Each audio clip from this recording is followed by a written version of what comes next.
out and about a bit, and sometimes it's churlish not to do some of the transporting when you are out and about.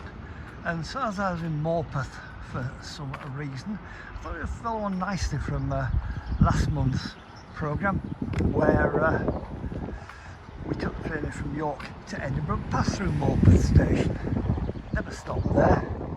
So while in Morpeth, I thought let's have a look at the station. It's still got a lot of the original North Eastern Railway grandeur about it. Of course it's changed a lot. The electric wires are up for the East Coast Main Line. The trains, I suppose, are in general a lot faster coming through here to 100, 125 miles an hour. But I can see ahead the station building with magnificent chimneys, and a lovely station building it is too. One of those that's more, looks like it was an old manor house that they built the railway next to rather than specifically built for the railway, which of course it was. There's a lovely canopy with some sort of a design in the supports. I'm not sure, just a design I think. I don't think it represents the North Eastern Railway or the like. But I'm coming around now, having walked from the car park. Yes, I know I came by car, but that's because I had to be here for 9:30 in the morning. So unfortunately, from where I live in Filey, that would be a difficult journey. You've got to get to York, in which case not easy to park and probably not easy to get a train out from Scarborough that time in the morning. Or you could go to Thursko or Northumberland, but by the time you've driven there, it's hardly worth getting out of your car, which kind of gives the lie to Beeching's ideas that such things were possible. Right, so we're heading up now onto the platforms. All very nice. Here we come. The next train is the 2:55 to Carlisle via Hexham. That's from platform 1, and on the other side, the down platform, next two trains are for Edinburgh. Just check my watches. It's a while before the next train, but come on, smart paintwork, red with white trim, and nice waiting room with a plaque telling you about Morpeth Station and the North Eastern Railway crest upon it. Some children playing in there, but yeah, lovely station. Seating under cover, slightly more modern section where you can get it, but Queen Victoria postbox. How many monarchs have we had since Queen Victoria left the throne in 1901? There you go. My education was not wasted. I know when Queen Victoria left the throne. And we've got one of those maps which you've seen before. We saw one of those installed at Bridlington, or reinstalled at Bridlington. We saw a replica at Hunbanby Station. And here's what I would have seen as the original one. And we can look up the coast and look for the East Coast Main Line, Broomhill, Workworth, Anmouth, Chadhill. I'm just trying to see, I'm terrible at knowing where things are, onto Belford, Holy Island. Oh, there's Morpeth. It's just kind of on the edge of a tile, so I can see it now, just above there. Once a junction for the Reedsmouth branch, and the coastal line down to Blythe, and North Shields, as well as the East Coast Main Line.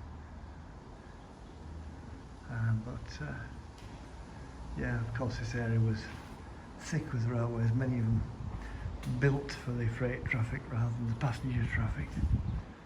And just come now past this modern section with a modern lifting. One of those things which is a splendid addition to most stations. Morpeth Station is about a mile's walk outside the town centre, though it's surrounded by quite a number of houses, so it's not without its merits where it's positioned.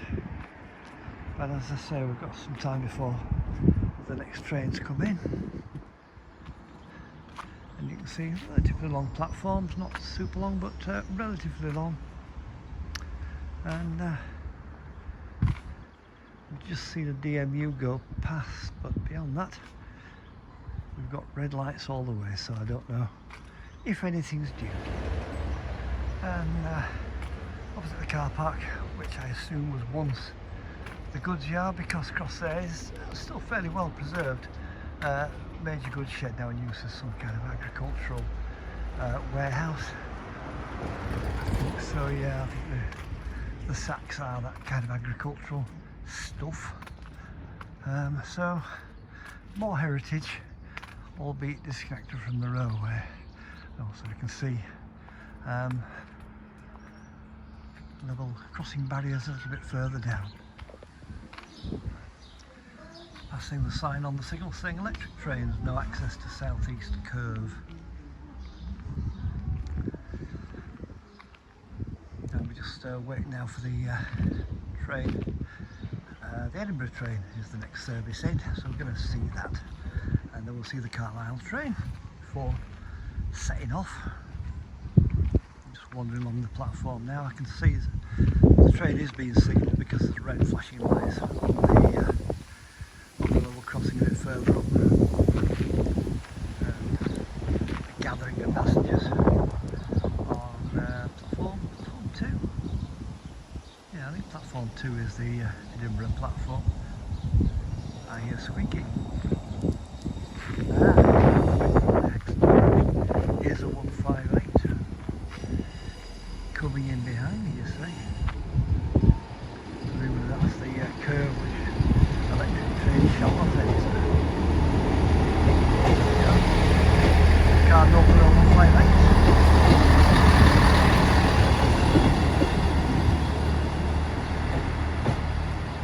I remember first seeing them, the first 158 I saw was at Halifax. And it was next to an old Metro Camel, for the younger listeners, 101 unit. The difference in size was astonishing. It looked absolutely enormous next to a 101. But we used to know the 158 looks like old technology, which I suppose, given the number of years of being in service, it nearly is. And there we are, the Edinburgh service coming in now. It's a cross-country service in the Voyager unit, which I can't say my favourite train was. There never seems to be enough space for them. I don't know, the seats always seem badly organised, so you can't quite sit next to a window. I don't know, I've never liked the Voyagers as a unit.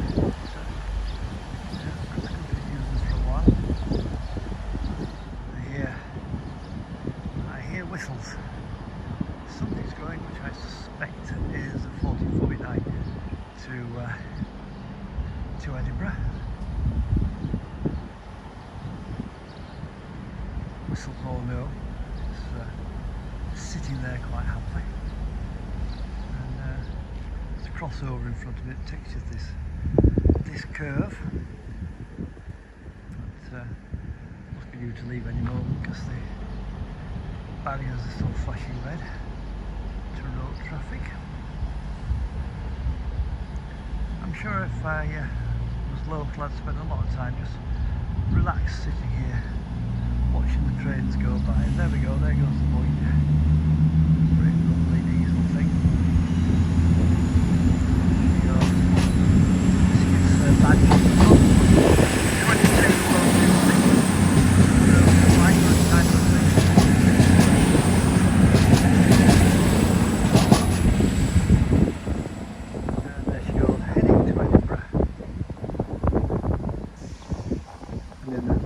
space of time, she'll be in another country. I just have to check the geography, but this is the Carlisle train via Hexham. Trying to remember where it comes in. I thought it came down into Newcastle, so does it reverse from Morpeth? I think it does, because the red tail lights are still on in the same direction. I know that's heading south though, isn't it? Yes, of course. way it's come from. If it's heading south toward Newcastle, and then the Carlisle line, where did this service originate? See, this is how much research I do. I should know this, but I don't. So anyway, I hope you enjoyed this little visit to Morpeth railway station. Worth having a quick glance at should you pass.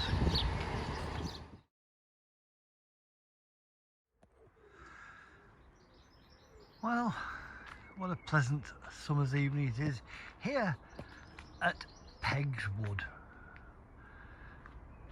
A small station. It's the first station north of Morpeth. It's on the East Coast Main Line, but it's only served by the services of Northern trains, and as I'm here at 10 to 9 at night, there's no trains stopping here. However,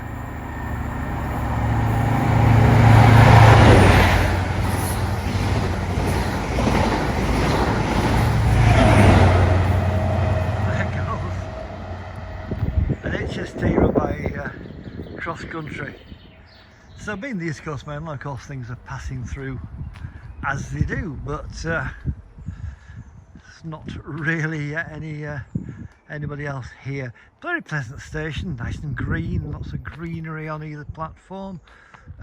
Shortish platforms, I think. Yeah, it does only go as far as the bridge.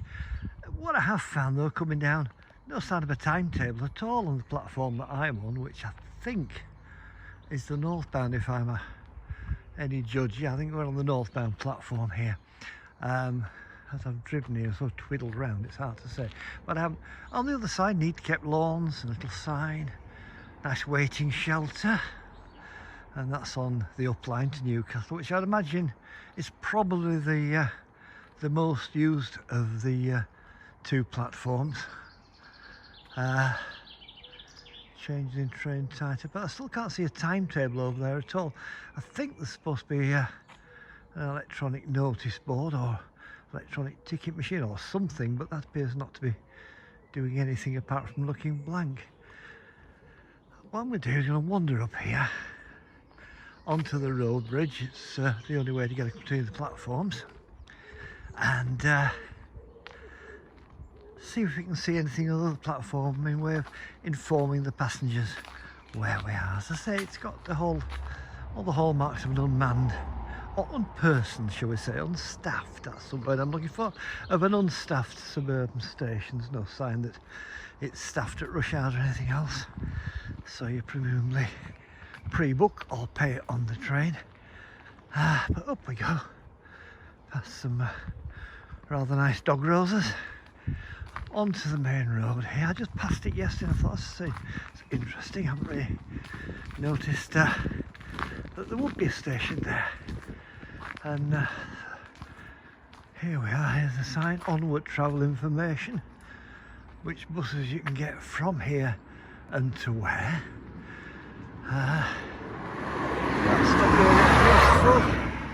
Go to work, get a season. Ah yes, trains for Berwick on the north, this platform. So yes, I was right, that was the northbound platform. And down here we go.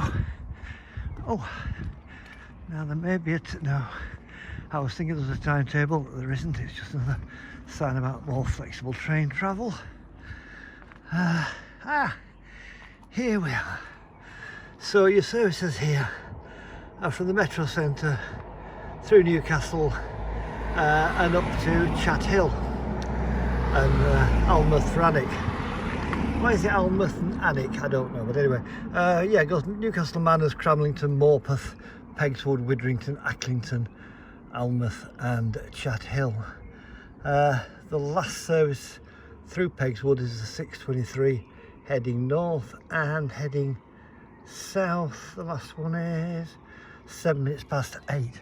And in fact there's only 4 trains a day, so it's not exactly a travel metropolis, but very pleasant. It's always interesting to have a look at these stations, which are mostly overlooked because of course we're all down there having a look at the big stations and the important stations and so forth. Appears to be some garages here again, a a strange sort of thing to find there, but yeah, there it is. And network map of the area, another useful information. Oh, well, I say the area, it's Northumberland network. There we go.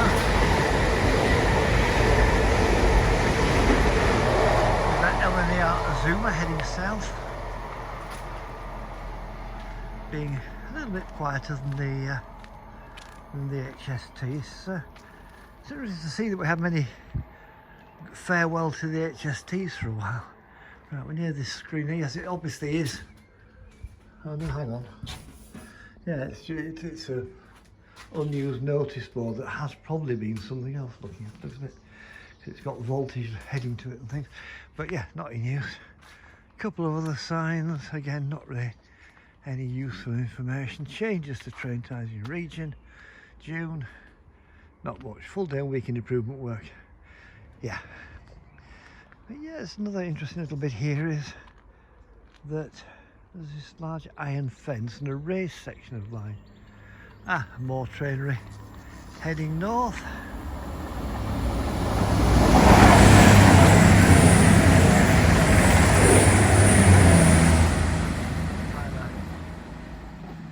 Eight-car Voyager set of cross-country heading to Edinburgh. So in terms of sitting here and watching the trains go by, it's the East Coast Main Line, you know, what can go wrong? But in terms of catching a train from here, that takes a little bit more planning. So there we are then, Pegswood Station, just north of Morpeth. And telling that's the second sign for the Samaritans that I've seen here. I wonder if that says anything about the train service. This could all be a wild goose chase.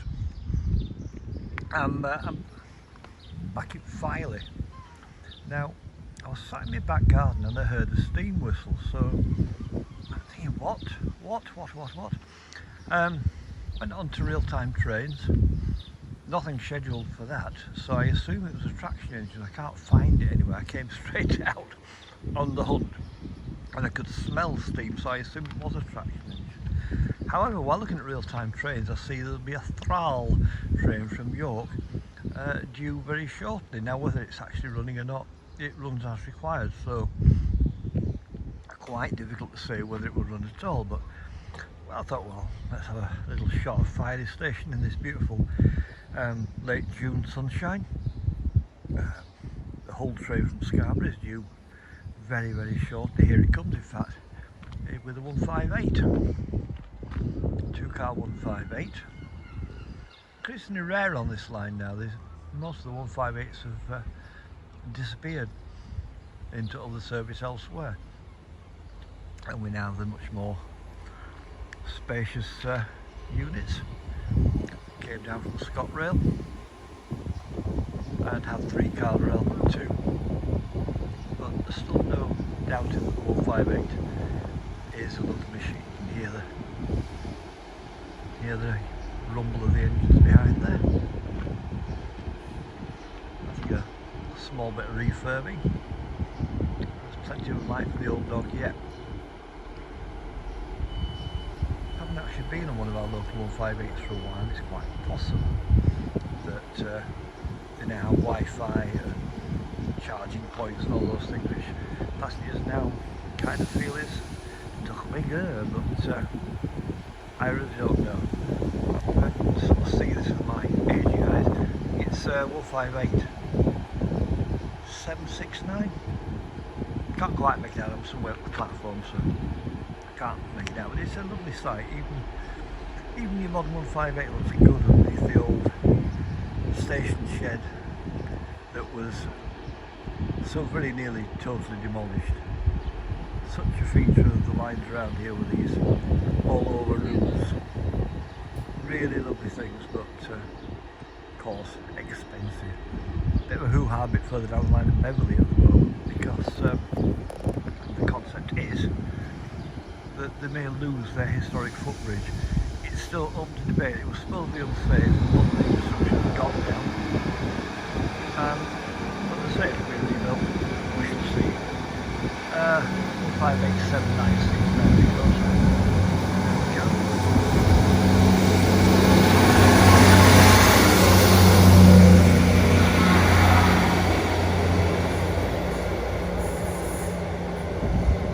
Anyway, you'll see swapping to red as you passed the big radio mast. The home for the foot crossing further up. Now we've got to wait maybe about 5 or 6 minutes to see if it's actually running the throttle train, see if that's actually running. And there we are. Probably just hear it in the background, the showman's engine. One for the Royal Oaks, just up the road. This is a whole new thing to me, but there you go. Bit of steam. Well, it would appear the throttle isn't running. It does make a note saying it runs as required, so who knows. However, the crossing gates are down, so something's coming, and it's probably the delayed Scarborough service from hold up. We may as well have a look at that as it goes along there. You'll see they've got a 20-mile-an-hour speed limit across the level crossing, which really isn't a problem because apart from such things as the throttle and other specials, they're all stoppers that come through Filey. So I'm under the train shed now. It's spoilt a little, but probably safe that there's a huge blue netting over the middle of the train shed. Oh, there we go. Here's our usual trains through here, the 170 units.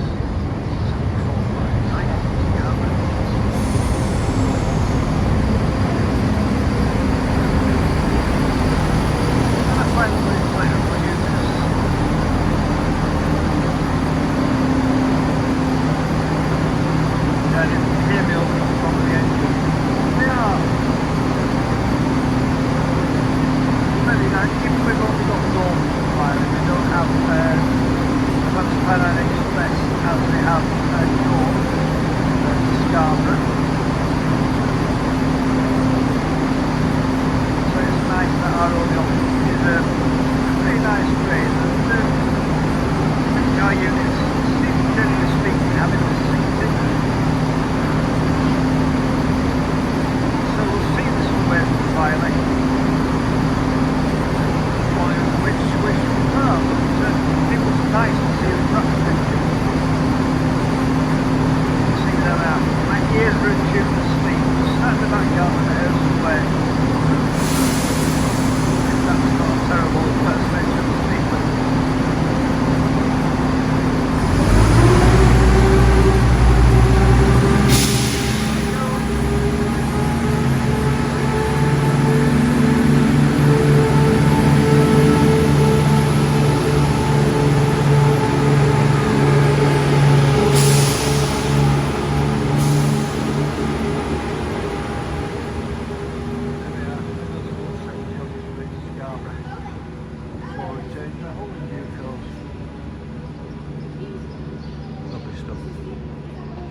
Back home to the garden, I think.